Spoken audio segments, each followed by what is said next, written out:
Présente maintenant Philippe Belimovic. Je vais vous dire ce que je connais de mon ami Philippe, et je pense que tu peux faire partie des choses importantes.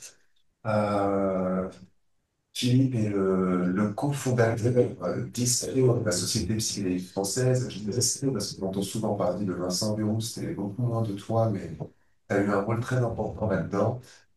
Tu as fait beaucoup de choses. Si je ne me trompe pas, tu as aussi travaillé un petit peu pour l'industrie du cannabis thérapeutique dans le passé. Après, tu as émigré un temps au Canada où tu as travaillé pour une association en lien avec la communauté LGBT. Euh, voilà, et aujourd'hui, tu es de retour en France, tu offres des thérapies. Et aujourd'hui, tu vas nous parler à la fois de tes connaissances et de ton expérience personnelle dans un oral que tu as nommé Expérience de transpsychédélique et études de genre, les trans en état trans, en étant trans, pardon. Merci beaucoup. Merci beaucoup. Oui, bonjour à toutes et à tous. Est-ce que vous m'entendez bien? Ok, parfait.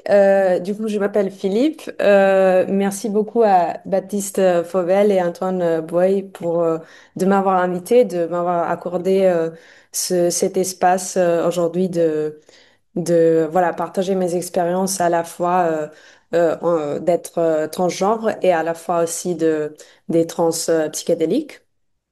Euh, du coup, je vais faire, Aurélie, merci beaucoup pour ta présentation. Je vais faire mon mieux de peut-être contribuer à la dynamique 2 que tu as dit de invisibilisation voilà, des personnes comme moi dans cette chambre.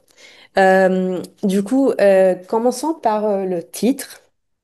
J'avoue, j'ai donné ce titre il y a des mois. Euh, et du coup, quand j'ai commencé à préparer la présentation la semaine dernière, j'ai compris que voilà, ça correspond un peu mieux de ce que je vais vous parler aujourd'hui. Du coup, les trans, on est en trans. Voilà. Du coup, une petite introduction, pourquoi je vous parle aujourd'hui, pourquoi moi.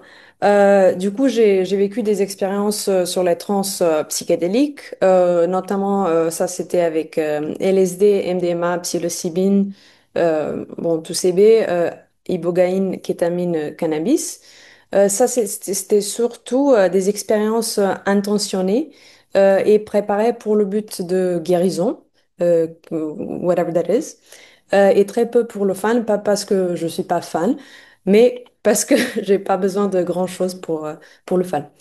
Euh, et du coup, ces expériences ont eu le but de transformer des différents voilà choses avec que j'ai vécu que j'ai sur quoi j'ai travaillé du coup notamment la trauma d'abus sexuels TSPT complexe PTSD du coup TSPT trauma de naissance difficile des histoires de famille du coup psychogénéalogie qu'on appelle aussi legacy burdens. Je vais en parler un peu plus tard.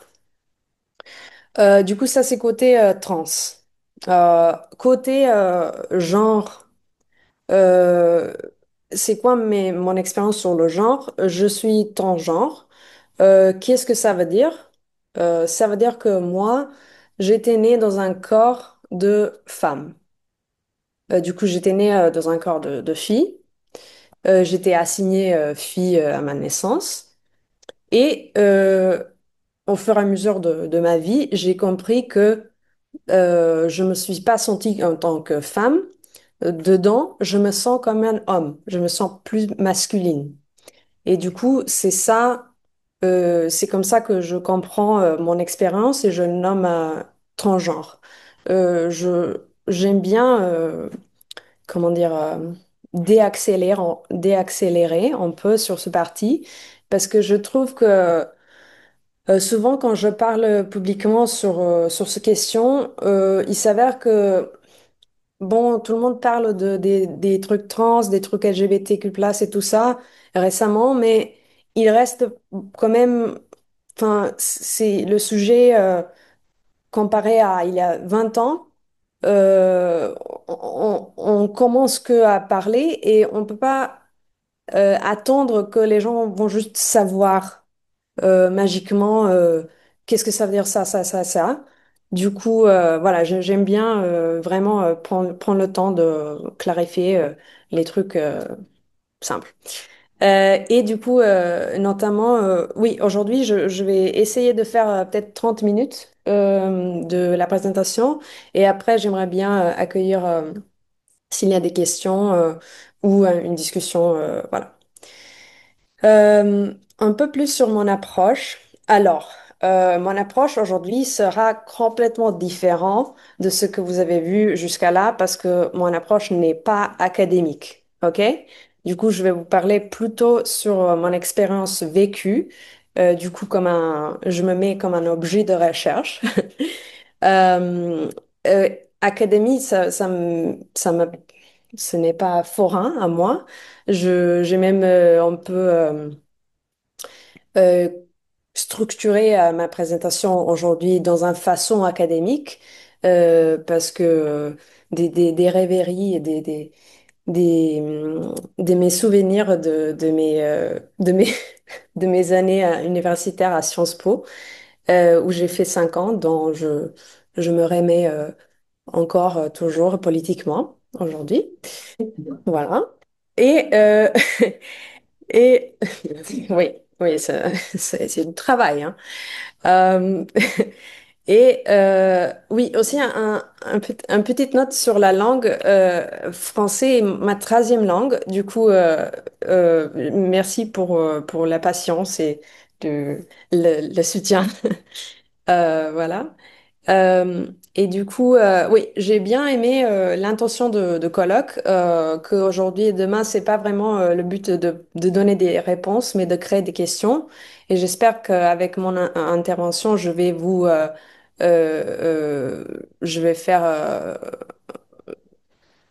je vais rendre votre vie encore plus compliquée, mais dans une manière plus éclairée. Du coup, on verra. Alors, je commence par les définitions. Euh, du coup, pour moi, qu'est-ce que c'est genre ou plutôt identité transgenre? C'est quelque chose que on est avec, juste pour clarifier ça. Du coup, versus l'idée que c'est quelque chose qui se construit, par exemple, dans la famille ou parce qu'il y a des certaines conditions familiales qui fait que ah, cette personne est devenue trans. Ça n'existe pas de devenir trans ou transgenre. C'est vraiment, on est avec ça. Je vais en parler un peu plus tard aussi, du coup, ne vous inquiétez pas. Euh, du coup, comment je regarde l'expérience transgenre, et ça, c'est peut-être ma première propos aujourd'hui, c'est que l'expérience transgenre n'est pas une expérience d'une groupe marginal marginal, qui fait moins de 10% de la société. C'est plutôt, dans mon cas à moi, pas pour tout le monde, mais dans mon cas à moi, du coup, une expérience transgenre ou transmasculine, du coup, quelqu'un qui se présente plus masculin. C'est une expérience de genre féminin parce que j'ai été perçue en tant que telle par la société pendant des décennies. Du coup, je sais très bien qu'est-ce que ça veut dire être une femme ou dans la société. Deuxième, ça veut dire aussi l'expérience de genre masculin à raison de l'expérience intérieure. Du coup, depuis mes 3 ans, je regarde le monde en tant que garçon, de l'intérieur vers l'extérieur. Du coup, ça, c'est simplement une expérience vécue. Et du coup, euh, quand, par exemple, voilà, je vais me retrouver quand les gens masculins ou les hommes cis vont parler, je me retrouve assez facilement dans le propos genré. Je sais pas trop comment expliquer, mais j'espère que vous comprenez. Euh, et aussi, du coup, l'expérience transgenre est aussi l'expérience d'un groupe marginal qui fait 10% de la société. Tout ça pour dire que je crois que dans les personnes trans, genre, se cache un clé pour toute la société sur rigidité des rôles de genre assignés par l'hégémonie patriarcale et hétéronormative qui peut faire du bien à tout le monde. Voilà. Et la dernière définition pour aujourd'hui, c'est la dysphorie du genre. Du coup, moi, je définis tout petit peu différemment de ce que Aurélie a évoqué avant. Je définis comme un fort sentiment de ne pas être à l'aise dans son corps, euh, parce que c'est vraiment pour moi lié à corps ou à des différentes parties de corps. Voilà, que le sensation que j'ai un parti de corps ou deux, bon, euh, avec qui je, je me regarde et je suis en mode, ça n'appartient pas à mon corps. Voilà, c'est ça la dysphorie de genre. Et c'est pour ça, d'ailleurs, c'est la raison pour laquelle les gens transgenres vont souvent aller faire les chirurgies, les opérations ou voilà, les traitements hormonaux pour simplement, voilà, comment dire, gérer, régler, dépasser ce sentiment. Voilà. Euh, alors, ici, sur le slide, vous voyez mon histoire et après ce qui s'est passé à mes 3 ans, 6 ans, 7 ans, 7 ans. Je vous promets que je vous raconte pas ça parce que je voudrais parler de moi. C'est pour, il y a des raisons pour, et que j'ai voulu montrer certains faits qui figurent dans la vie d'une personne trans, qui sont importants pour les questionnements aujourd'hui. Euh, après, bon, tout le monde lit, du coup, je vais juste le faire. Du coup, du coup, j'étais née à 93 à Belgrade. Du coup, c'était Yougoslavie à l'époque, une famille bourgeoise. Il se passe la combinaison de hyperinflation dans le pays. Et du coup, voilà, tout ce qui a eu le valeur perd la valeur. Il y a le siège de Sarajevo en Bosnie en moment même. La guerre en Bosnie et Croatie, militarisation en Serbie, ça c'est par exemple important. 96, à 3 ans, j'ai un truc qui m'arrive. Du coup, j'ai 3 ans, je suis dans mon jardin avec un ami de coin et il me dit quelque chose et il dit, ah bah non, non, t'es un fille. Et moi, je suis choquée. Vraiment, je suis en mode, quoi? Like, pourquoi tu dis ça? Parce que vraiment, enfin, je me perçois pas comme ça. Et du coup, c'est là, et je souligne ce moment parce que j'ai mis le titre Enfant trans et puis qui, qui passe in the closet et puis qui fait son coming out pour montrer que euh, on est trans. C'est pas quand on fait une transition, on ne devient pas transgenre. On est comme ça. Euh, quand les gens me demandent quand est-ce que tu as su que tu es transgenre, je l'ai su depuis que je me connais, que je vis, que je... Voilà, since I've known for myself, right?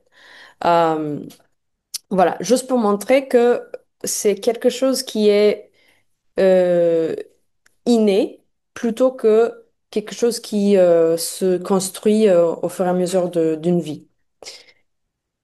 Euh, 80, euh, 99 à 6 ans, mes parents divorcent. Il y a aussi un bombardement d'OTAN sur Belgrade et Serbie. Et 2000, à 7 ans, je commence à m'habiller et me coiffer comme une fille, du coup performer le genre soit à raison de le fait que j'ai commencé école, que je vis dans une société qui est hyper machiste, qui vient de vivre une militarisation qui est hyper nationaliste en ce moment, qui fait que tous les attentes genrées sont beaucoup plus importantes et robustes, soit à raison des fortes demandes émotionnelles à la maison qui sont personnelles. Tout ça fait que je commence à être in the closet à 7 ans. Voilà. Et après, c'est partie in the closet de 7 ans à 30 ans. Du coup, il y a 2 ans, quand j'ai fait ma transition. De tout ça, je pose deux questions. Une question, c'est est-ce que le divorce de mes parents a fait de moi une personne trans? Pourquoi je pose cette question qui peut sembler bête ou pas? C'est parce que c'est un jugement ou ce stigmate, une idée stéréotypée avec lequel j'ai dû faire face dans mon propre cerveau. Et j'imagine par extension que les gens peuvent penser ça aussi. Par exemple, j'ai posé ces questions à ma thérapeute. Est-ce que, comme l'identité transgenre ou était fait partie de DSM jusqu'au trop récemment. Euh, qu'est-ce que c'est ça c'est quoi exactement par exemple l'idée freudienne ou psychanalyste de comment ça se fait une personne trans masculin. Et l'idée c'était que c'est une mère préoccupée et puis un père absent, du coup, qui fait que voilà, l'enfant se désigne, voilà, et tout ça. Et du coup, je dirais tout court que mon réponse est non, ce n'est pas le cas, parce que notamment maintenant j'ai une conception euh, j'ai une idée ou une croyance, on peut dire, qui est très subjective, très personnelle que on est que on choisit où on est né et ça c'est très personnel évidemment mais moi j'ai choisi en tant que âme d'être née dans ce corps avec le genre que j'ai parce que il y a une très bonne raison pour pourquoi j'ai fait ça. Et ça, c'est lié, ça, c'est comment je raconte mon histoire. Et du coup, je crois, pour répondre à cette question, que la réponse est non, et aussi que ce, ces relations familiales se font après c'est comment l'enfant ou l'âme ou l'enfant répond à son entourage qui a fait après ces perceptions freudiennes et les constructions voilà, qui ont été utilisées dans le DSM voilà, pour expliquer les sexualités pervers euh, par des hommes blancs. Voilà. Et issu de tout ça, il se pose une question, est-ce que notre âme a un genre? Parce que un, si on est avec une conception, moi j'étais née avec une conception que, attends, je suis masculin, je suis plus, je me sens plutôt comme un garçon. J'ai été garçon manqué. Enfin, je suis pas un modèle de garçon, un modèle stéréotypé d'un garçon, mais je suis plutôt, voilà, on peut dire que je suis dans ce groupe. D'où ça vient, en fait? Et je pose cette question parce que je n'ai pas une réponse. Et je crois que je vais continuer de me, euh, de voilà, je vais continuer de me questionner d'où ça vient, en fait. Euh, voilà. Et j'ai bien aimé la question de la transe à la transition. N'y a-t-il qu'un pas? C'est pour ça que je l'ai mis ici, je l'ai mis ici. Et du coup, short answer, c'est non. La transition se produit par plein de petites transes, en effet, euh, qui, entre-temps, aident aussi à survivre. Le fait que, voilà, on est trans, on appartient dans un groupe marginal, qu'il y a discrimination et tout ça et tout ça. Euh, du coup, pourquoi j'ai mis ça? Je suis, ouais, je suis désolée parce que, voilà, je suis en processus de comprendre comment raconter mon histoire. Vous participez à ça et je m'excuse. Du coup, j'ai voulu euh,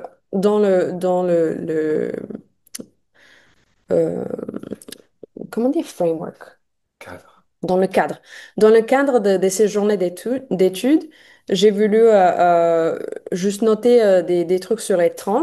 Par exemple, de mes 11 ans à 19 ans, j'ai eu des trans par des jeux vidéo, par la musique, par le théâtre beaucoup, par la danse. Ça m'a permis de rester dans mon corps, ça m'a sauvé la vie, vraiment.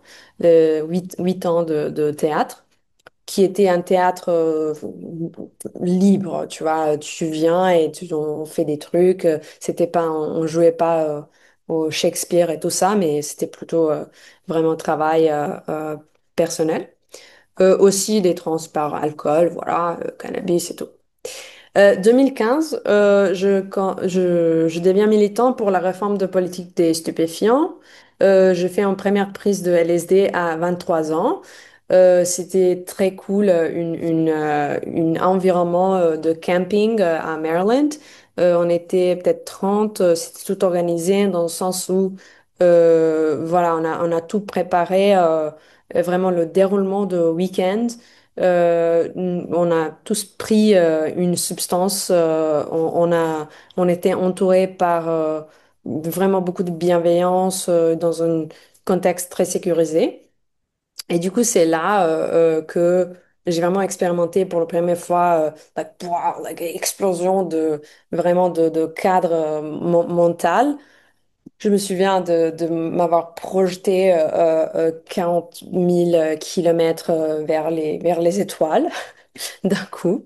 Et aussi, je me souviens que ce week-end ou ce période, j'ai un peu découvert aussi l'idée de Albert Hoffman qui explique un peu que parfois les tripes psychédéliques ou par extension les trans aussi mimiquent ou reflètent enfin, je sais pas, reflète la naissance ou l'expérience de naissance ou le premier, ce qu'il a appelé le premier trauma de la vie quand le bébé vraiment commence à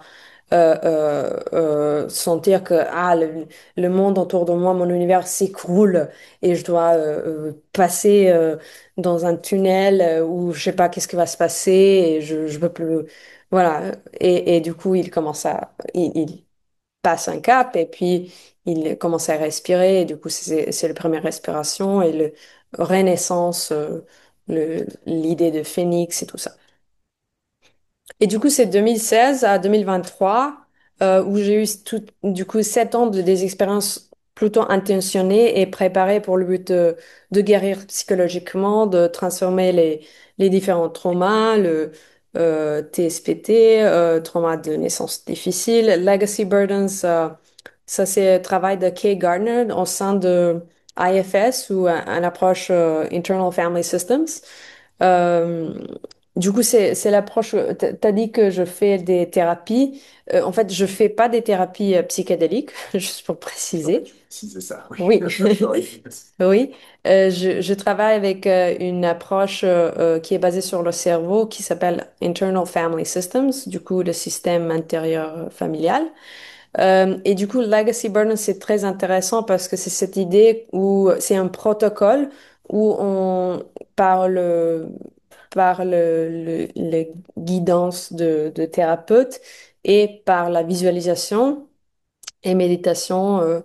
On crée un lien, on établit un lien avec une guide qui nous aide à établir aussi des liens avec des ancêtres concernés par tel ou tel trauma ou une histoire qui, qui facilite une retour de ce que nous avons pris de nos ancêtres qui n'était pas à nous. Du coup, on le retourne, mais on le retourne dans une même manière dont on l'a pris par euh, de, euh, en connexion avec la personne et aussi de l'amour.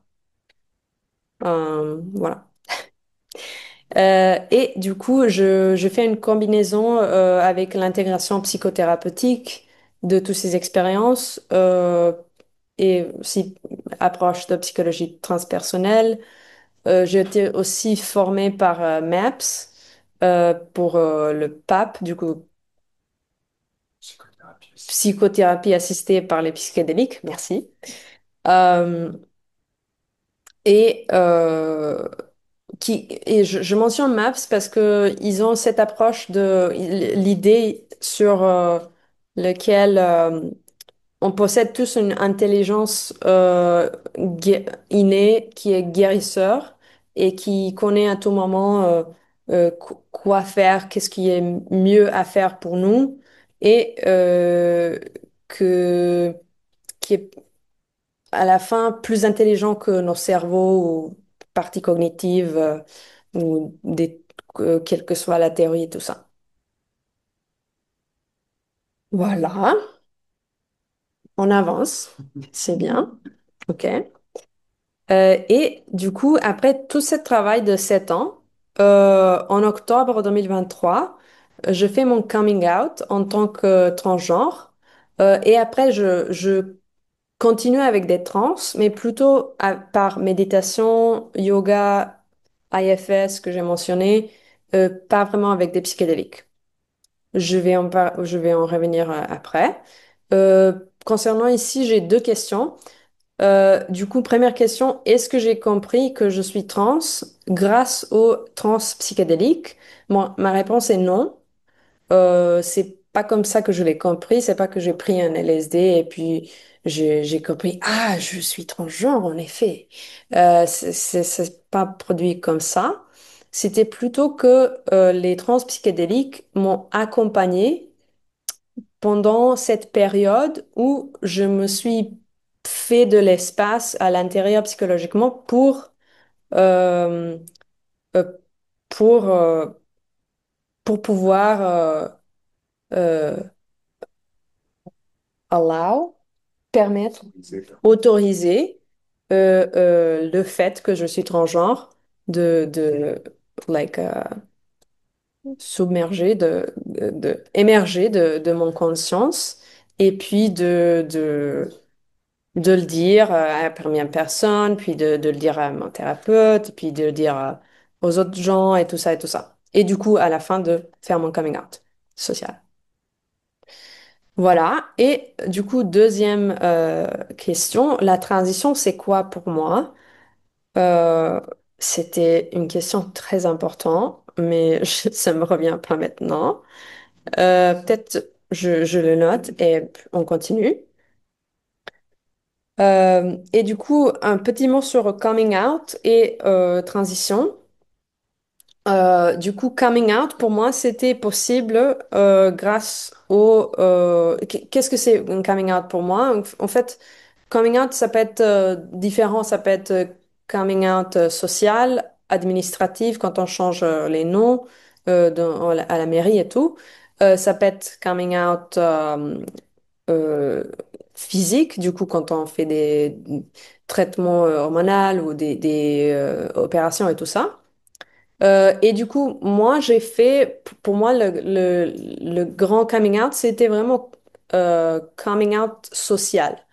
Du coup, j'ai changé mon nom. J'avais un nom d'une fille. Maintenant, j'ai un nom de garçon. j'ai fait ça à mes amis. Et puis, ça, c'était possible parce que j'ai eu la sécurité psychologique, la sécurité physique et la sécurité matérielle. Et la sécurité psychologique, notamment les trans psychédéliques, ça a vraiment aidé à ça. La question se pose, est-ce que j'ai expérimenté être un autre genre pendant les trans psychédéliques? J'avoue non. J'ai pas, ça m'est pas arrivé. C'était pas vraiment voilà, le thème, le contenu de mes trans psychédéliques. Une autre question se pose aussi si on comprend les trans comme un channeling. Du coup, un trans, c'est quand euh, il y a une entité qui entre en nous et il se passe quelque chose. Alors, euh, si des psychédéliques en tant qu'antéogènes, du coup en tant que générateur de Dieu intérieur, du coup à la fin n'est pas un trance ou n'est pas une expérience de channeling, euh, c'est plutôt l'idée où j'utilise les psychédéliques avec intention de faire surgir ce qui est en moi, ce qui est déjà euh, ce qui est déjà, on va dire, supérieur à moi comme une personne, pour le but de guérir. Du coup, ça, c'est la différence des psychédéliques, des transpsychédéliques en tant qu'antéogènes. Et du coup, le deuxième conception ou définition des psychédéliques peut être c'est plutôt la définition de Huxley, du coup, comme un doors of perception, ce qui veut dire que Huxley a eu cette idée que le cerveau est un valve et du coup, il sert à retracer le, notre conception, notre expérience de réalité pour, euh, pour notre survie en tant qu'humain et que les psychédéliques, quand on le prend, ça explose cette valve et du coup, ça ouvre le channel et du coup, il se passe quelque chose qui est plutôt comme un channeling. Euh, ce, c'est, c'est clair pour moi, mais je pense pas que j'ai trop réussi à vous faire part de ce que j'ai pensé. C'est bon, c'est pas grave. Euh, Et une autre sujet encore, si le préfixe trans, du coup, ce que je connais, c'est latin, et ça veut dire au-delà. Bon, pour moi, c'est comme ça. Faute à... Maybe I'm wrong.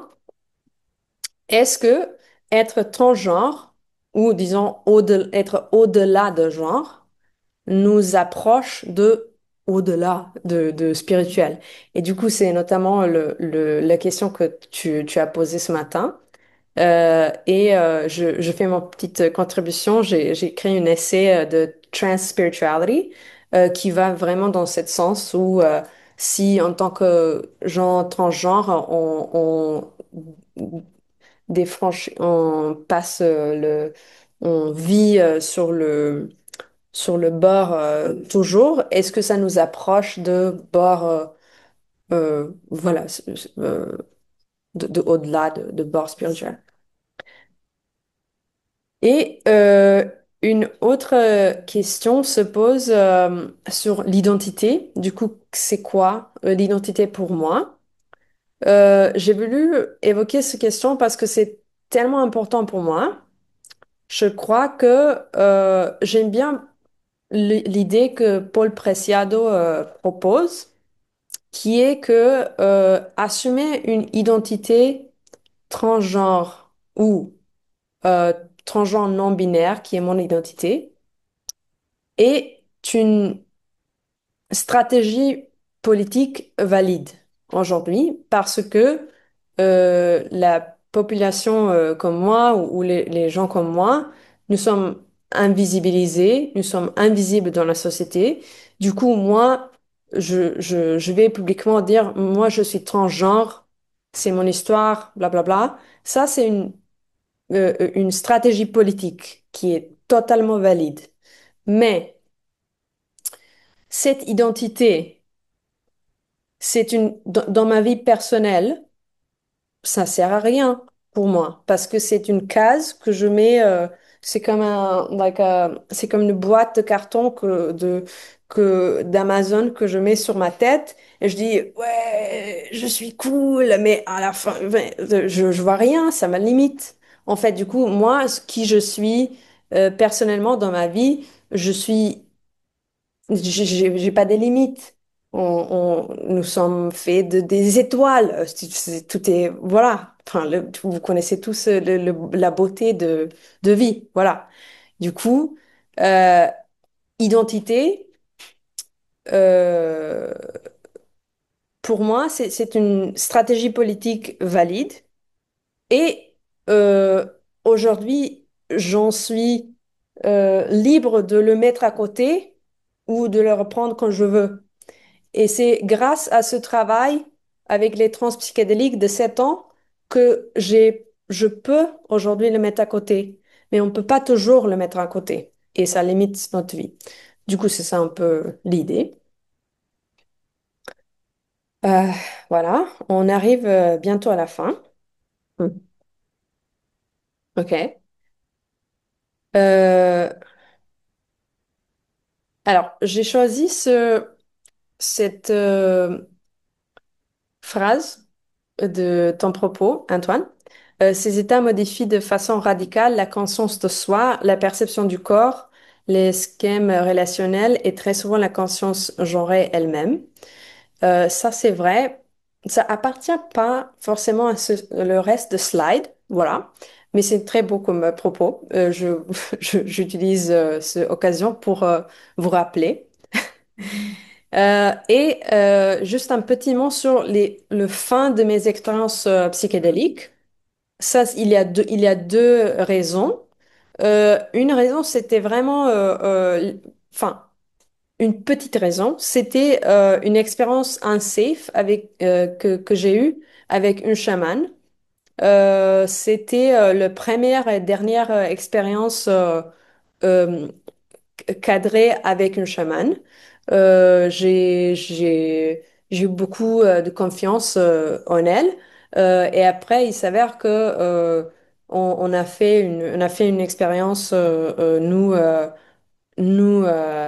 quatre avec elle. Et du coup, il s'avère que dans cette période, j'étais vraiment en pleine transition.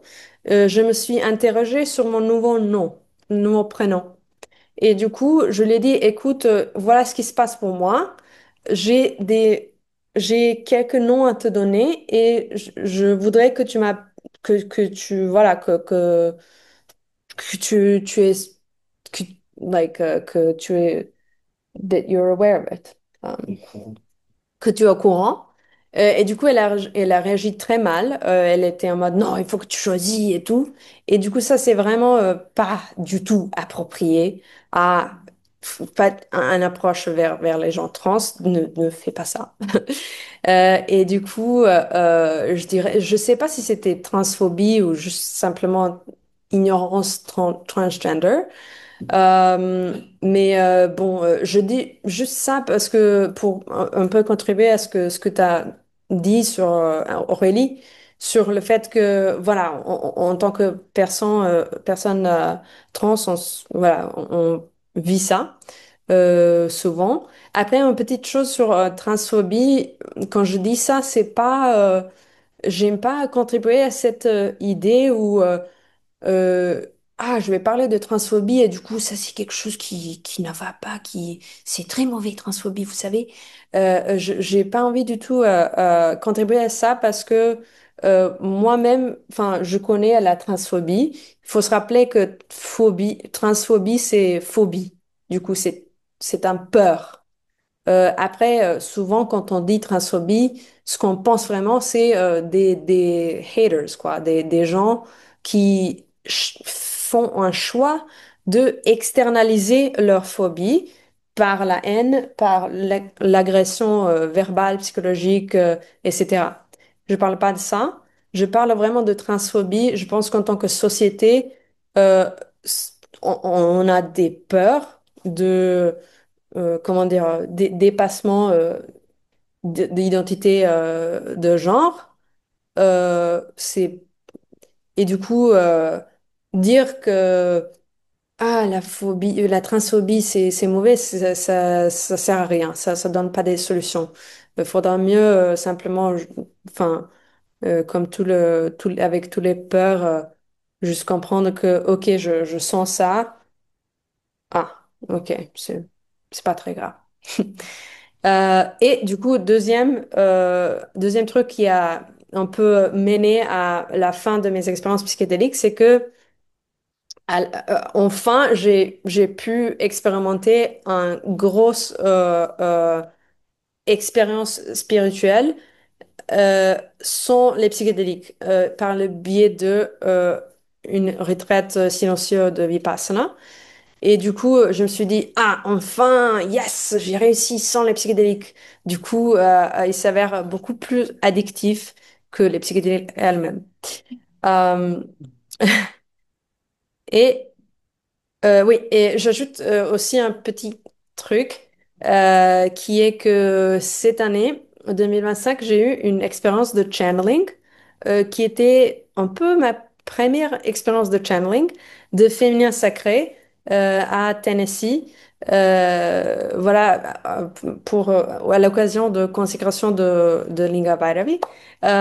Et je mentionne ça ici parce que au sein de ce truc, j'ai pu euh, participer en tant que participant dans une recherche scientifique qui a été menée par Elane Vabe, qui a écrit ce livre The Science of Channeling. Et je trouve que peut-être c'est intéressant pour les chercheurs qui travaillent sur le trans. Voilà. Question-réponse. J'ai fini. Merci. Yes.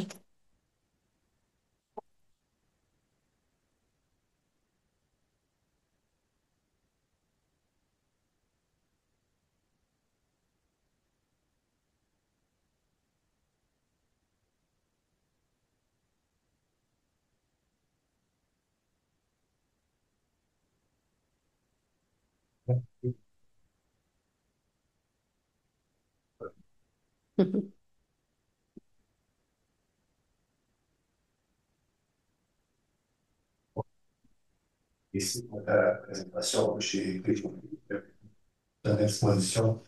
Euh, je voudrais te demander une chose qui fait référence au début de ton présentation, que tu dis que depuis ton tout plus petit âge, tu savais déjà que ton corps ne correspondait pas à ce que tu sentais. Non? Petit âge, oui, Un oui. petit Mhm. âge. Oui. Et dans l'enfance. Et quand tu parles, j'ai l'impression que tu as une très bonne clarté sur toi-même. Mhm. Bon. Et tu sais qui te comprend des deux autres personnes qui font des transitions ou qui veulent faire des transitions. Et cette clarté est toujours présente. Qu'est-ce que tu peux dire à ces propos et comment peut-on aider ces personnes à avoir une clarté sur ce qui se passe avec elles? Mhm. Ok, merci beaucoup. Si j'ai bien compris, la question c'est que comment peut-être contribuer à la clarté des gens qui traversent ce que j'ai traversé. Oui, ok, merci. Bah, euh, oui, en fait, c'est difficile de parler en tant que personne transgenre parce que souvent ça se fait le saut. euh, je parle pour moi-même, je parle pour la groupe, pour tout le monde, comme un représentant. Du coup, je suis pas représentant de toutes les personnes trans. Je parle juste de mon expérience. Du coup, je vais juste faire ça comme une limitation de ce que je vais dire.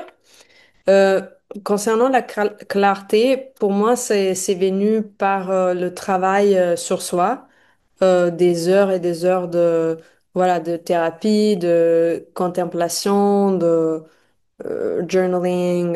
Je lis des trucs, des trans psychédéliques, des autres expériences. Et du coup, je trouve qu'on atteint une clarté quand on, on a fait ce travail de regarder à l'intérieur et de explorer, comme on prend like a flashlight, Une torche. une lampe torche, on prend une lampe torche, on entre dans un petit sous-marin et on entre dans notre corps et du coup on regarde, il y a quoi ici? Et du coup il faut se rappeler de quand on regarde pas comme ça, ah c'est quoi ça? Mais on regarde que avec une approche ou comme si on va trouver un enfant de 3 ans.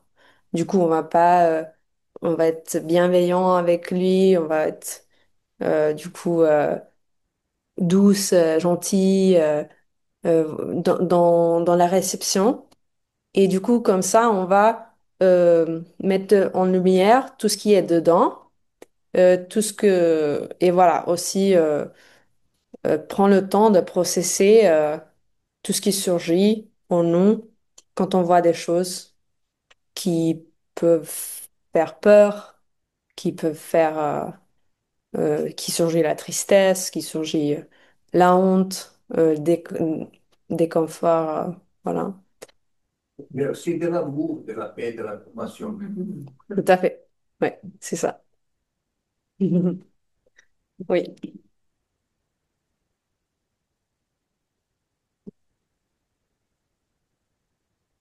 Merci beaucoup pour ton exposition. Je voulais te demander, parce qu'actuellement, on a l'impression, hein, je suis médecin généraliste, donc on a un peu cette impression que, et on entend ce mot-là, c'est un phénomène de mode. Beaucoup de gens demandent donc une aide médicale pour ce passage. Quand on t'écoute, on entend que c'est un processus justement qui a été long qui existe depuis longtemps, que tu dis c'est ce processus, c'est cette recherche en toi-même qui a permis que tu sois en accord et c'est ce qu'on voit avec toi-même. Est-ce que cette rapidité qu'on a l'impression maintenant qui se met en place, cette facilité pour changer le physique, est-ce que tu penses que c'est une bonne chose ou pas? Ou est-ce que j'ai une vision complètement fausse de la question et que tous ces gens ont déjà fait un travail sur... moi, j'ai des petits patients que j'ai connus qui avaient 5 ou 6 ans, qui avaient l'air d'être assez harmonieux. Et tout à coup, à 18 ans, ils ont changé de physique, de prénom, de genre. Ok, merci beaucoup.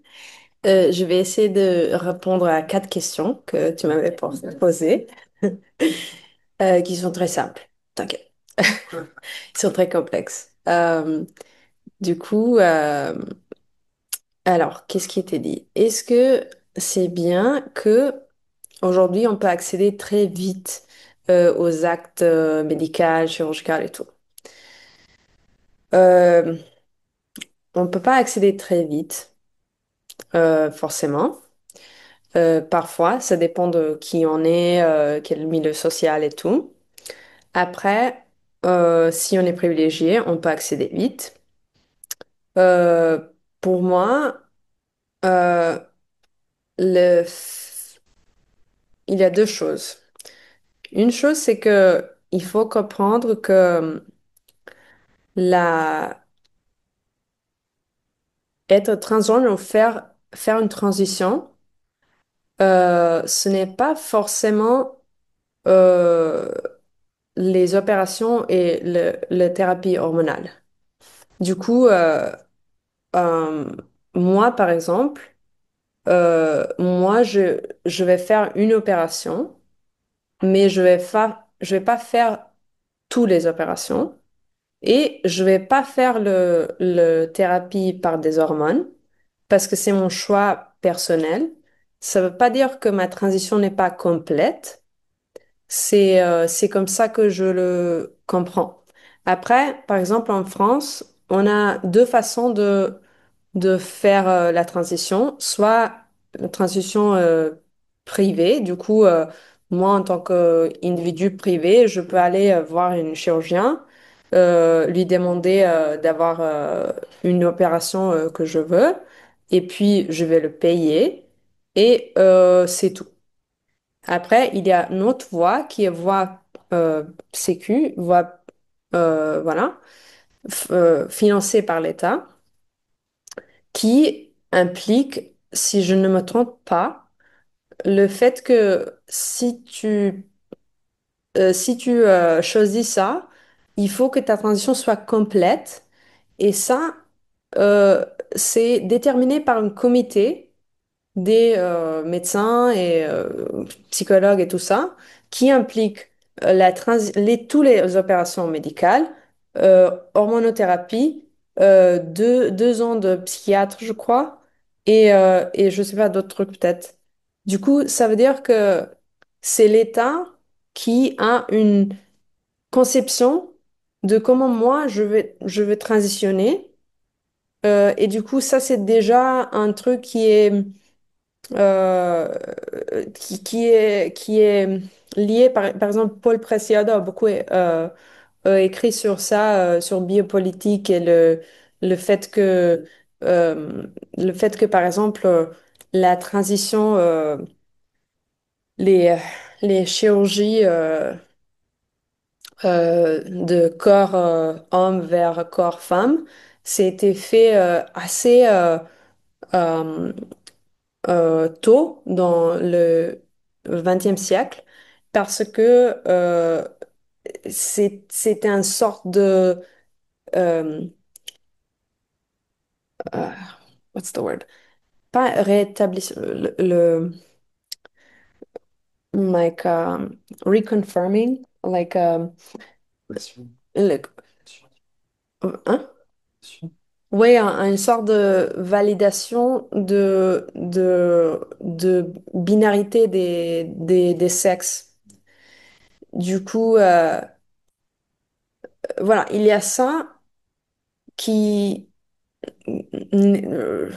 peut-être quelqu'un pourrait le dire mieux, mais moi non. Mais ça c'est aussi une complexité en soi. Euh, Ça, c'est une chose. Et après, autre chose, c'est que je me, je me rappelle toujours, si vous savez peut-être le documentaire d'une personne trans qui s'appelle Ocean, qui était montré à la télé en France, c'est assez accessible. Et c'est une personne qui se prépare, on suit son parcours, euh, il se, il se prépare pour une opération, je crois, top surgery, peut-être, ou je sais pas. Et du coup, il est chez le coiffeur et la coiffeuse lui demande, est-ce que tu vas regretter de faire cette opération? Et il dit rien. Et du coup, il y a comme cette idée que pour les gens cis, euh, on n'est pas tout à fait à l'aise de autoriser les gens trans de faire ça. Et du coup, moi, de mon point de vue, je pense que euh, c'est ça qui fait de ce truc tellement une truc très complexe. Parce que pour moi, par exemple, euh, le fait de, comme je disais, j'ai une opération l'année prochaine. Et ça ne va pas être que un soulagement pour moi de faire cette opération. Ça va être aussi bittersweet parce que je fais un deuil de ne pas vivre dans un monde où je peux garder mon corps tel qu'elle est et ne pas subir aux violences genrées, aux violences que subissent toutes les femmes dans la rue et de le souffrir autant de simplement devoir faire un choix que, OK, je facilite ma vie, je vais faire cette opération, ça va être génial, mais après, est-ce que, qu'est-ce que je dis par cet acte aux femmes, tous mes sœurs autour de moi? Je fais quoi comme choix politique, comme commentaire politique à, tu vois, à tout le monde qui n'a pas les moyens de le faire, qui n'a pas les moyens financiers, les moyens, les capacités, le capital social, etc., etc., etc. Du coup, c'est c'est pas simple. Voilà. J'espère que ça complique votre vie. Euh, comment il complique le mien. C'est drôle, il y a une constante quand même dans le système public français, médical, c'est cette difficulté à laisser à l'autre la possibilité de disposer de son corps. Oui, Et c'est ce que tu décris en fait, c'est-à-dire que on fait un pas en avant pour pouvoir dire je comprends, etc., etc., mais on garde quand même le contrôle sur le corps de l'autre. On l'a aussi dans d'autres situations. L'exemple que je donne souvent, c'est en oncologie, lorsque une femme a une chirurgie du sein, ça paraît absolument normal pour tout le monde qu'il doit y avoir une reconstruction mammaire derrière. oui, Et donc, on va tout faire du point de vue, en fait, ministériel pour qu'il y ait cette reconstruction-là, oui, jusqu'à l'apparition d'associations de militants pour justement avoir aussi le droit de ne pas avoir de reconstruction mammaire si finalement, voilà, c'est un parcours de vie, c'est la féminité, celui comme ça, etc. Merci de m'avoir appelé le documentaire Ocean, j'avais complètement mis de côté. Il me semble, si ma mémoire est bonne, dans cette scène chez la coiffeuse, pour faire le lien avec ce que je disais sur le corps, qu'à un moment donné, elle lui demande si elle ne va pas regretter ses cheveux de fille. Par exemple, il me semble que cette séquence où justement elle lui dit mais quand même, tu veux vraiment que je coupe et que tu ne vas pas regretter ses cheveux. Et c'est aussi une façon de nier à l'autre le droit que l'autre a de pouvoir disposer de ce corps. oui. Donc effectivement, on est dans un environnement dans lequel ça reste, cette idée-là reste encore assez compliquée. Et du coup, je le reverrai, j'avais complètement oublié ce D'accord. documentaire.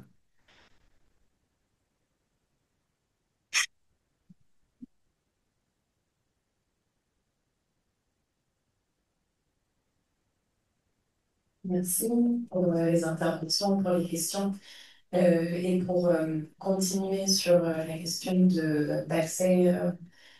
Donc c'est un peu les questions médicales et sur la question aussi de la transition, en fait, on continue. En fait, on a toujours la possibilité aussi de poser la question de la transition.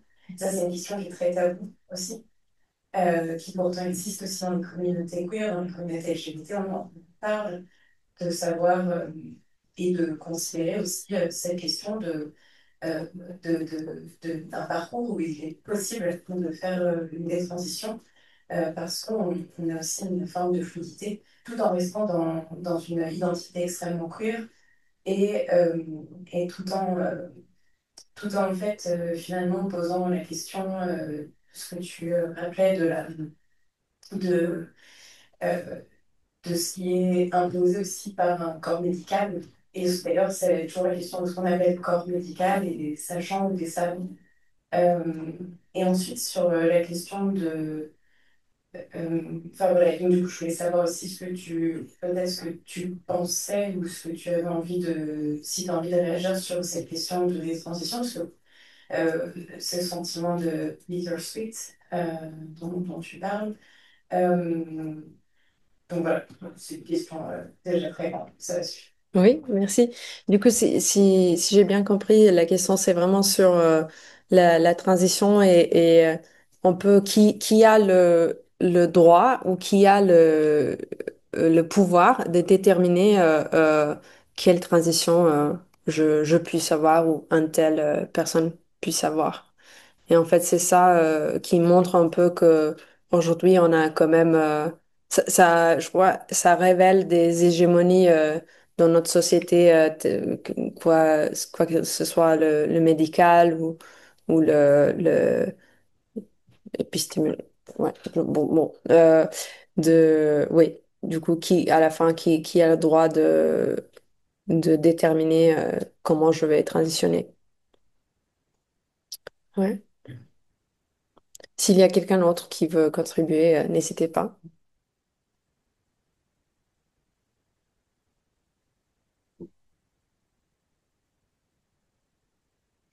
Merci beaucoup, Philippe, Oui. de votre témoignage qui nous éclaire un peu, qui nous font entrer un peu différemment dans cette complexité violente. Là. Ma question, j'ai entendu qu'il y a différents espaces thérapeutiques pour vous qui ont eu lieu et vous parliez des psychédéliques et ensuite de l'entrée dans la spiritualité via le yoga et la méditation. Puis vous avez eu une phrase un peu comme s'il y avait quelque chose de y arriver sans. Et Mhm.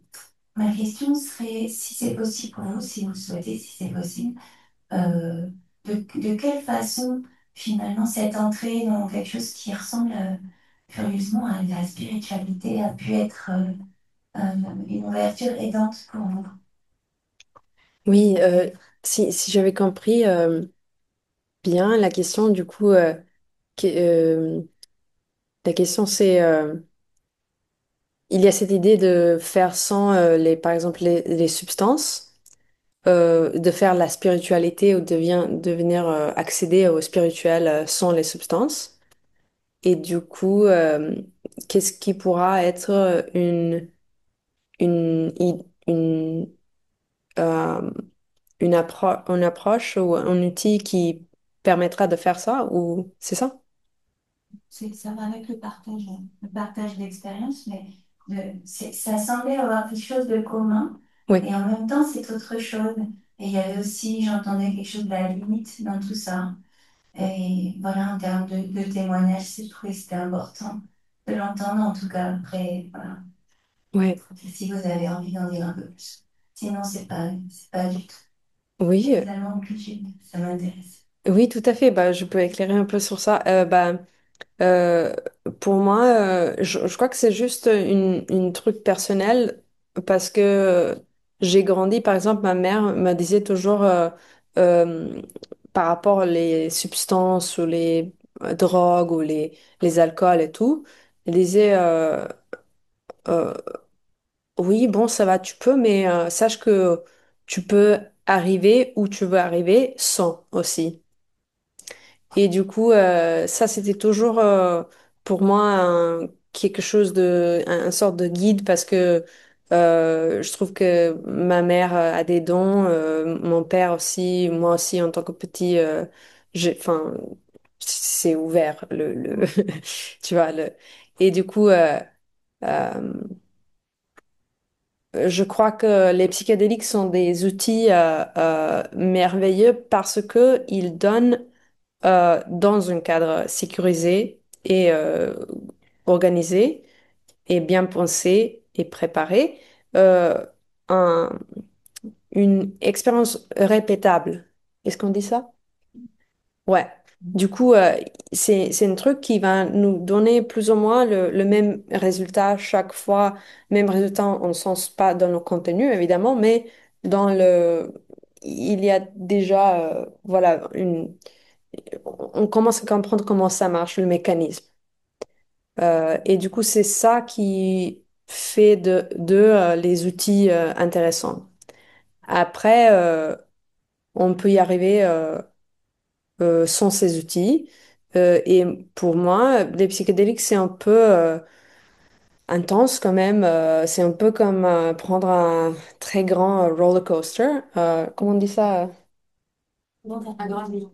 Ouais, bah, c'est un grand 8, ouais. Ouais, Ouais. ouais. Et du coup, ça peut, c'est c'est beaucoup. Et je trouve que quand on arrive à ces états euh,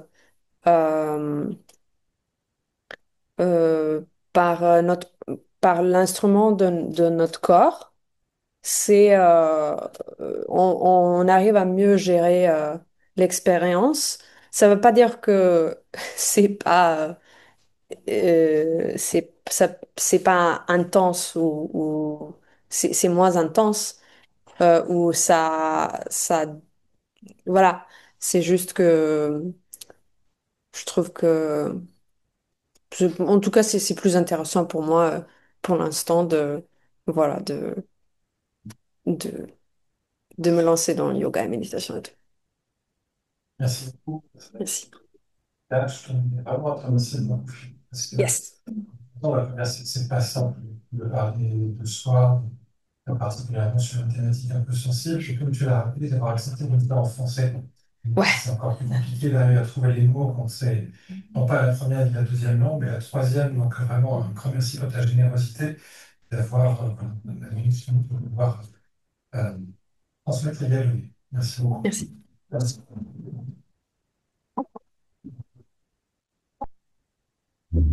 Merci pour la présence. Merci le bonhomme, merci Baptiste, merci également à Marion pour avoir les différentes interventions.